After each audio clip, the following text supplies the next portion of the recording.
Welcome back to another episode of The Art of Giving a Damn. If you've ever thought you are too busy to stop and take care of yourself, to eat healthy, to get exercise, you are going to love the guest we have on today. I want to introduce you to Jonathan Price of Nourished Performance. He has been a personal trainer and nutritionist for 16 years, so he knows a thing or two about all this stuff. Jonathan, thanks for coming on and joining us today. Thanks for having me. Well, I'm excited. I've got a bunch of questions, but the first one is, what got you into what you do now with nutrition? With nutrition, well, everything started with fitness, but let's go to nutrition. So once I kind of got the fitness part out of the way, I still had some digestive issues, some depression, some stuff like that I couldn't quite figure it out. And so I really started diving into different nutrition avenues, if you will. At the time, my wife and I were living with the in-laws, and we were kind of transitioning from my wife's internship to where we are now. And I found the Paleo diet by Loren Cordain on my father-in-law's bookshelf. Oh, interesting. And I was never a big one for like fad diets. I kind of just like brushed those aside, right? And I read the book, and I was like, oh my God, this makes like perfect sense. It's rational. You know, our bodies haven't adapted that much over the last thousands of years. And it made rational sense. So I kind of adopted that, and probably to my own fault, probably a little bit too dogmatic for a time of that, as we all tend to do. Like, if something works, it's like, make it work better. Yeah. But I just kept reading. I kept reading any paleo book specifically I could get my hands on. And then eventually I realized that I couldn't help everyone. Like, everyone needs something different. So a lot of my clients, my personal training clients at the time, were doing really great on a paleo style diet. But there's some that they weren't making progress. Like, they couldn't lose weight. They still had digestive issues. So then I was like, okay, I need to get some more formal education in this. I mean, I have a degree in health and human performance, but it didn't cover the nutrition side of those things. And I actually went into the dietetics program at a local university and realized it was like stuff that I was totally against. It was food pyramid. It was just stuff that's the reason why America's fat, right? And, Okay. And it wouldn't work. I had a 1-year-old at the time, so the schedule was just too like strict for my. Tough to juggle. Yeah. And I kind of gave up on that. I was like, you know what? I'm just going to keep doing my own thing, getting as much education I can. And I was actually reading Paleo magazine one day, and I never look at the contributing authors, and there was a gal in there named Liz Wolfe, and her title was NTP. I was like, what's NTP? And I went and researched that title and came across the Nutritional Therapy Association, who followed all the stuff that I believe in and then some, and signed up a couple days later, and there I went. Wow, so it really was a process of solving your own challenges and then seeing clients dealing with some of those same things. Exactly. Couldn't help everyone, but I wanted to. So I wanted to keep it learning and get more formal education. That's a great place to start for what you do in business. I love that. So you mentioned you started out actually with fitness. So tell me a little bit about that, because you also are a personal trainer. Yeah, so I always say fitness is my first love. When I was growing up, I wanted to be athletic. I wasn't very athletic, but like I had these dreams of being like the star football player, right? All like the teenage boys do. But I also was chubby too. So I kind of got into fitness that way, kind of twofold. I wanted to look better, and I want to be a better athlete. And as those things started to happen, I got more self-esteem. I was like, you know what? I want to help other people feel the way I feel right now and really empower people. And so I started personal training when I was 19 at a YMCA. Wow. And kind of did it on and off through college, ended up majoring in the field, and have been full-time since. Wow, that's really young to go into what you end up doing as a career. A lot of people at that age have no clue what direction they're headed. You know, I still had no clue, because my family is more of a traditional job, you know, like 9 to 5 type things. And personal training was definitely out of that loop. And I went to college, and I actually changed my major into marketing, thinking that was the more traditional route. But somebody kept pulling me back to personal training. And when I was about to finish my marketing degree, I was like, you know what? I don't want to sit at a desk. I don't want to wear a suit and tie. Like, this is not me. So I stayed another year and finished my initial major. And like, it was always on my head, and it has been since. The industry itself is very difficult. It spits a lot of people out. Yeah. And I've come real close a couple of times before I started my own business to giving it up, but I couldn't think of anything else I wanted to do. It was just like something is pulling me. Like, I need to be in this field, and I will be for the rest of my career. Well, can't say that, but things always change. But for the foreseeable future, I will be in this field of one shape or another. I love that, because I think when we find the thing that we're meant to be doing, that is how it feels. There's this pull of we just can't get away from it. We know it's what we're supposed to do. Right. Exactly. So how do you work with clients? Is it mostly in person? Is it virtual? And what's your favorite thing about that part of it? Right now, I'm mostly in person. I do some virtual nutrition clients because it's easier to do that virtual. Right.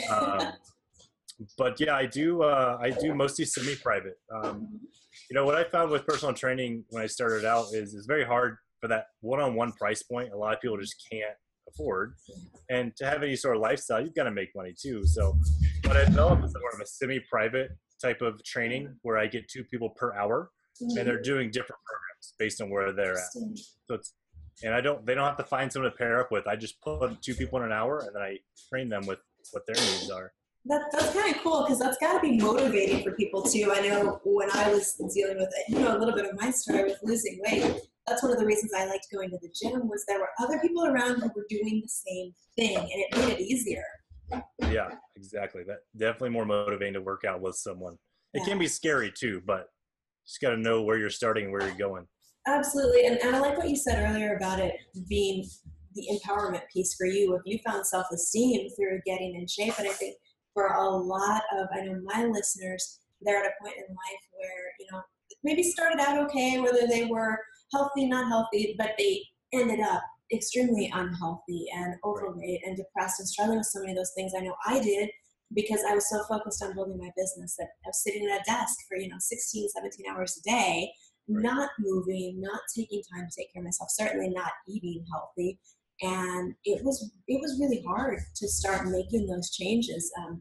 Hiring a trainer was one of the best things I ever did, actually, to help kind of shake me out of that and do that. So what advice would you give someone who is maybe thinking about working with somebody for either personal training or for nutritional help, and they have no idea where to start to find somebody that they can trust, or to figure out navigate that process? What advice would you have for that? I get this question kind of a lot, actually, from 2 people, either people looking for a personal trainer or someone who's wanting to get into personal training. But what I tell them is, and this is not a knock on any big bucks gyms at all, this is not a knock, but it's truth of the matter. Most trainers, if they're good and they're professional, are not going to be at the big bucks gyms. They're going to have their own space, they're going to be running space, they're going to have their own business, essentially, because they're good enough to maintain a clientele. They've shown people they get results, and they're doing that loyal following.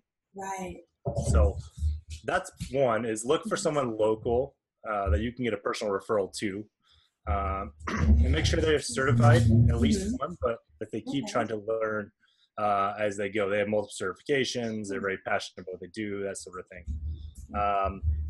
Those are 2 main things. Make sure you're certified, and look for those that are more the local style gyms, have their own studios.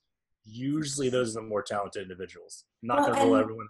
But. Yeah, and I think too, those are the people who would understand, at least for my audience, the insane schedule that is running your own business, to kind of get where you're at, what you're going through. And I think you probably have more experience with some of the stressors that we deal with as business owners. That for women, a lot of it is stress eating and some of those types of things, which I know you've got a big focus on nutrition and wellness, and you've got programs around that. So what are 2 or 3 things we can do to deal with that challenge of, you're really, really busy? How do you make time to stop and eat healthy food and to cook and all of those things?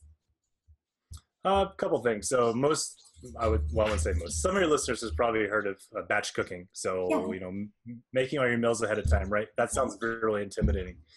But the biggest thing I tell, especially my nutrition clients, is keep things simple. Like, there's all these elaborate recipes out there that take hours to make one thing. It doesn't need to be that bad. Like, when it comes down to any diet, you need real food. You need real proteins, real fats, and real carbohydrates. Like those are I, your three big macros, right?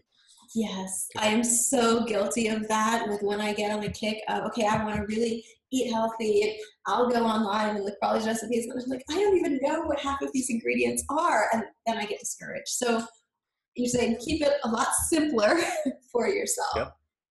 Yeah, Okay. make sure. So if you're gonna cook on Sunday, Mhm. get enough protein, whether your whatever your dietary following is, fish, Mhm. chicken, vegetarian protein, whatever, to last you at least till the next time you can cook, which a lot of people might be Wednesday or Thursday, or maybe it's the whole week.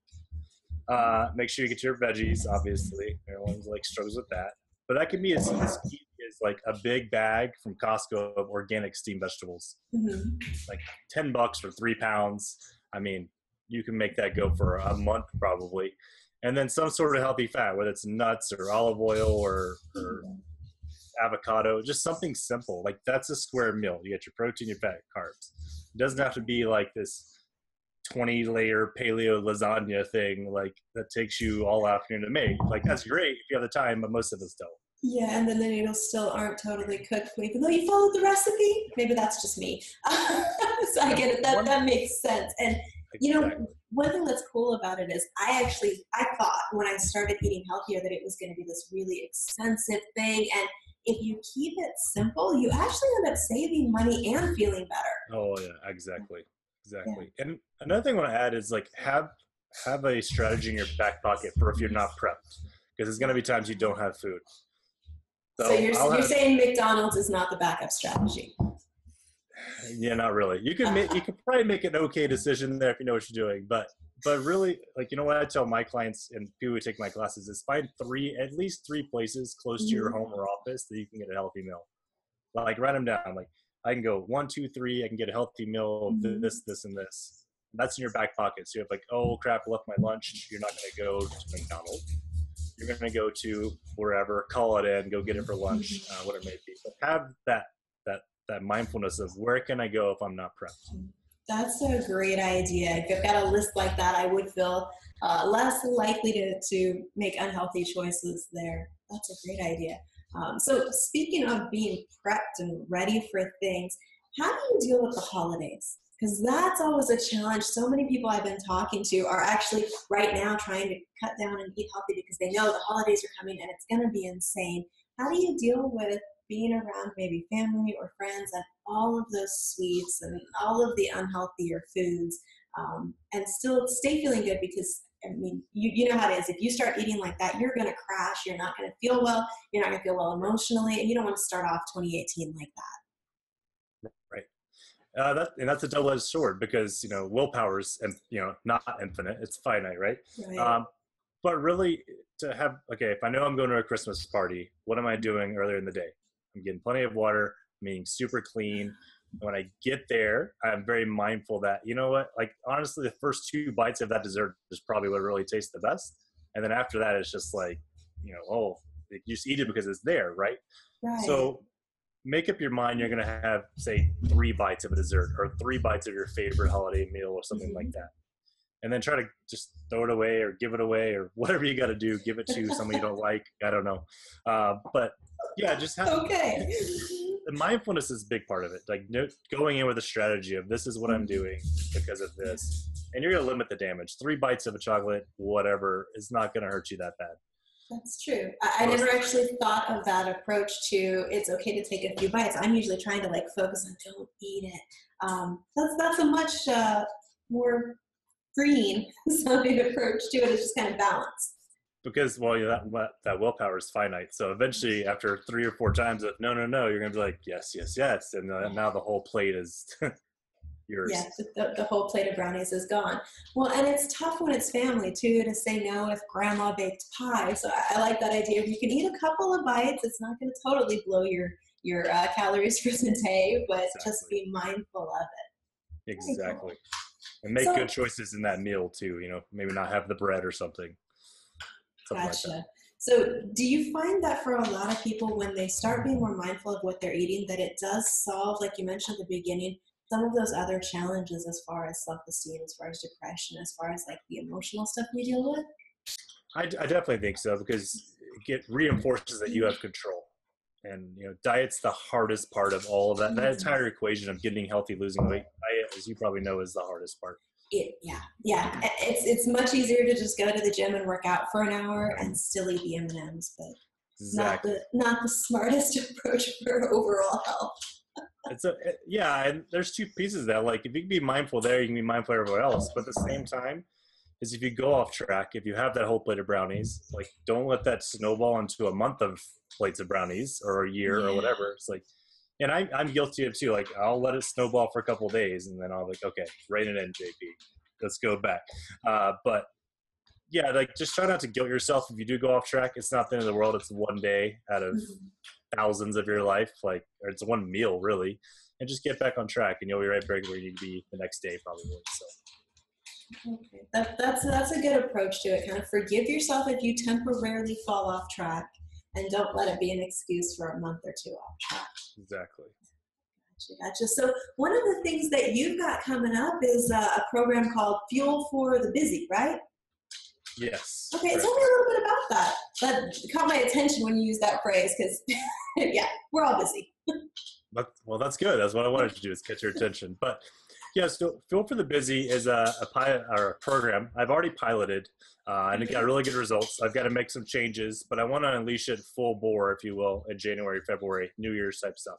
And it's a program geared towards the busy professional, the entrepreneur, the busy mom, whoever's just busy, don't think they have time to make those good choices or to prep. Kind of takes, gives you strategies to get that prep done, but also kind of dispel a lot of myths of what a healthy diet is. A healthy diet is different for everyone. Yeah, it's just making it easy for those busy people so they can optimize their work life, their family life, all those things. I love that, because so often we use that for an excuse. I'm too busy to take care of myself. I'm too busy to fuel my body the right way. I'm too busy to go to the gym. And really, you're too busy not to. Right. Exactly. So where can people go to find out more info about that program? I know it's nourishedperformance.com, right? And they can just get in touch with you? Yep, www.nourishedperformance.com. Okay. All my contact information is there. I do have an option to buy the pilot program, but that'll be going away as I get into the real program. Okay. And look for updates in the fairly near future on that, as far as dates and times and stuff like that.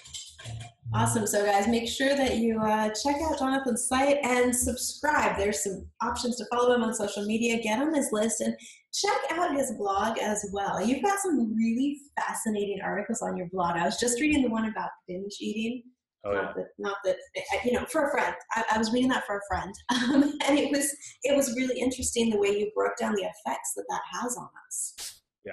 Yeah, and everyone's different. Some people are moderators, some people are all or nothings, and I'm an all or nothing. So I know that about myself, but everyone's different. So yeah, what is the most common issue that you deal with when clients come to you that you see that's fixable? Because I think sometimes we think we're past the point where we can even get help. We might as well just give up. What are those things that you see that are actually easier to change than people think if they just make the decision to, when it comes to health and wellness? I think the mindfulness eating part, that's the thing. I struggle with that too sometimes, but I can rein it in. But being mindful of what you're putting in your body, most clients struggle on the weekends when they're not with me, obviously. That's when all the temptations are there. So setting a plan beforehand, like this weekend, I'm going to be healthy. I'm going to enjoy drinks with my friend one night. For the rest of the week, I'm going to be active. I'm going to drink my water, get my veggies in, eat all the good, clean foods. And, there's room for indulgence on those weekends.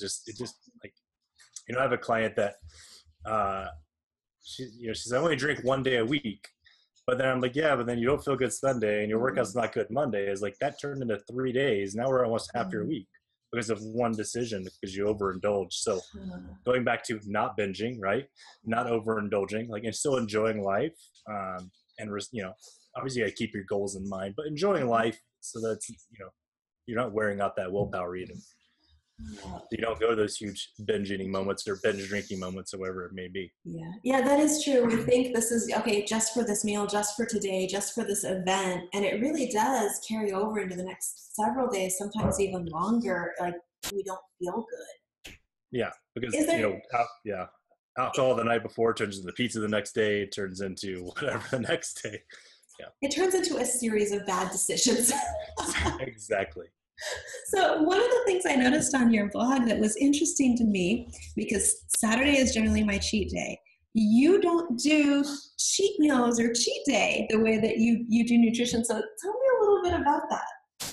Yeah, so my biggest pet peeve is, I won't say biggest, I have lots of pet peeves, but one of my pet peeves is that, these meal plans that have every Saturday or every Wednesday, whatever it may be, is a cheat day. Uh, It's, whether you want it or not, like that's your cheat day. So I don't know. I keep bringing up this willpower thing. Is like, wait till you actually want something versus every Saturday I'm going to have X. And by Saturday gets you don't even want that. Like you feel good, you feel healthy, but I have to cheat it because you can't have it for a week. I don't know. It just kind of makes like almost like an eating disorder out of it.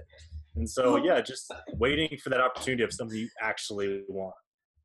That's an interesting, I hadn't heard anybody put it like that before. And it's funny because, Saturday is normally my cheat day. And I messaged a friend from the gym on Saturday. I was like, I don't want to eat junk today. I'm not hungry. And we were having a conversation about that because most diets do have you take one day off a week, eat whatever you want, or, go heavy on carbs this day. So you just kind of have it be more of when there's something you really, really want, it's okay to make an exception. Exactly. But just don't make it something every single day. I was just going to ask, how often can I have exceptions? I think that's dependent on your goals. If you're progressing towards your goal, whether little or small, and you want something, have it. But if after a month you're kind of like, oh, now I'm still stuck at where I was a month ago, we probably indulged a little too much. So just back it off and be more mindful of how much of that you're enjoying too. Yeah. There's a difference between, like we said, 3 bites of chocolate cake versus a whole chocolate cake or chocolate brownies or whatever. There's a big difference there from a mental standpoint and from a caloric standpoint. Yeah, absolutely. I think a lot of us have that grandma or mother voice in our head of, did you make a clean plate? There's starving children in Africa, and we feel so guilty not finishing all of the food. Yes. And that may also be an excuse to eat the entire chocolate cake. But that's something to realize. We do have that option of sharing with someone else, maybe just a few bites of somebody else's piece of cake. Might be better. Split dessert. Never get your own dessert. I like that. Never get your own dessert. That's cool. All right. So let's see. Man, I've got so many questions for you. This is one that could just go on. So what do you see overall as being kind of, if somebody's trying to figure out what meal plan or what diet, there are so many trendy fad diets out there. I know I've been on half of them. How do you advise somebody to find one that really works for them when there's so much confusing advice? Is that where it's really time to bring in a nutritionist and have a conversation? Yeah, because everyone has different needs based on backgrounds, health history, that sort of thing. The main thing, and actually a couple of years ago, I was at a wedding and I was talking to a statistician who does health stats. He's saying, all these diets that we've seen statistically that work for people, they all focus on real food.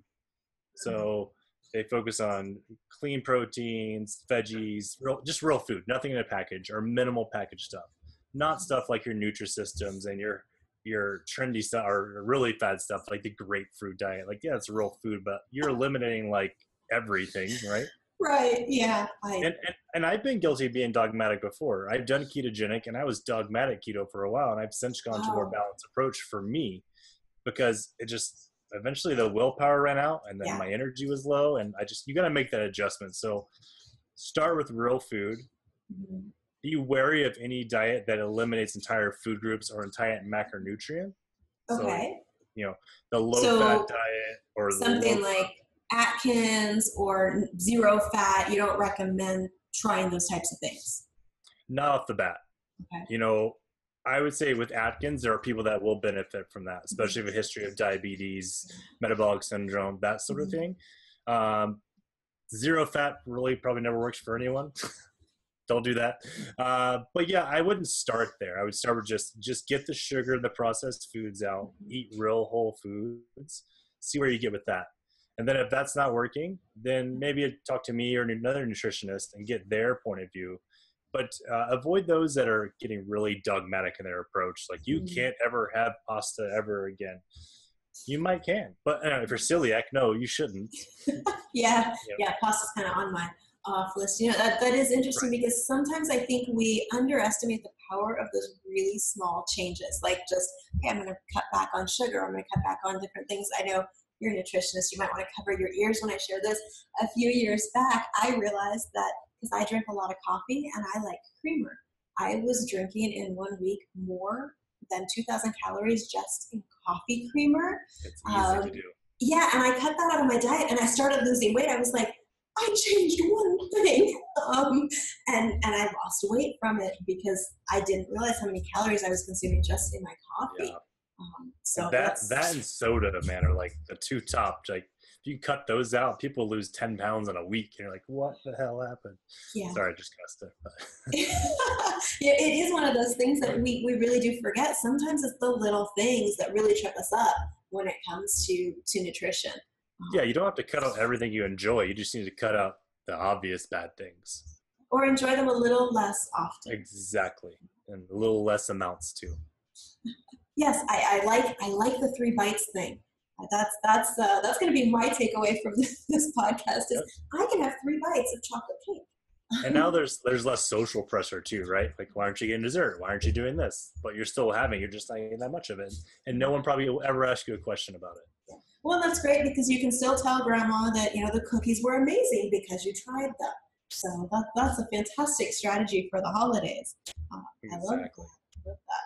Okay, so I don't want to keep you too long here, but I want to make sure that people do stop and go to nourishedperformance.com. There will be a link somewhere near this video or audio, depending on where you are listening. Stop by, make sure that you subscribe and follow Jonathan on social media because you'll find that the approach, as you can see or hear, that he takes to this is a little more forgiving, a little more freeing than a lot of what you'll find out there. And I know in my own journey of going from about 200 pounds down to a much healthier weight for somebody who is 5 foot tall. That was a big key to it, was figuring out that you've got to forgive yourself for certain things. You've also got to make a few rules that you generally follow, set those goals, and get help when you need it. That was Absolutely. huge for me, was finding people that I could work with that could point me in the right direction. Because you set me free in a gym, I'm going to hurt myself on something unless I'm supervised. I'm the person who becomes those means. So I encourage you guys to make sure you connect with him. Go take a look at the blog, especially the one on binge eating. If you have ever struggled with that, you're going to find that helpful. So is there any parting thoughts that you want to leave people with here? Keep it simple. Make sure you're eating real food first off, and exercise, get some in. It doesn't have to be an hour a day every day, but you need to be moving your body every day. And that'll get you a long ways towards health as well as getting more in shape. Awesome. So keep it simple. Make sure that you're moving, and do go follow Jonathan. Get some help if you're looking for what diet is right or what eating plan is right for you. What's going to make you feel good? He can help you with that, point you in the right direction, and we'll make sure that we get updates on the Fuel for the Busy program. Absolutely. Thank you so much for having me. Yeah, thank you for coming on and letting me pick your brain for a few minutes. I know people are going to find your approach a little different than what they've probably heard and a little more empowering. So thank you for that. Absolutely. Thank you again. All right. Everybody, make sure that you hit subscribe wherever you are watching or listening and catch the next episode. I'll see you then.